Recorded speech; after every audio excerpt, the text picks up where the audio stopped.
দিনাজপুর জেলার সদরের বনতলা গ্রামের এক হিন্দু যুবক হযরত মুহাম্মদ সাল্লামকে কটূক্তি করার প্রতিবাদে তৌহিদি জনতার বিশাল সমাবেশ এবং প্রতিবাদ মিছিল এটা মোহনপুরে অনুষ্ঠিত হচ্ছে।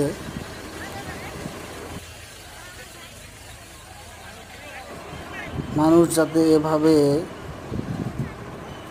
আমাদের প্রিয় নবী, কলিজার নবী, আমাদের জান হযরত মুহাম্মদ সাল্লামকে নিয়ে কটূক্তি না করুক এবং কটূক্তিকারীকে অবিলম্বে গ্রেফতার করে বিচারের আওতায় আনা হোক এবং সর্বোচ্চ শাস্তি, ইসলামের সর্বোচ্চ শাস্তি মৃত্যুদণ্ড কার্যকরার জন্য সংশ্লিষ্ট।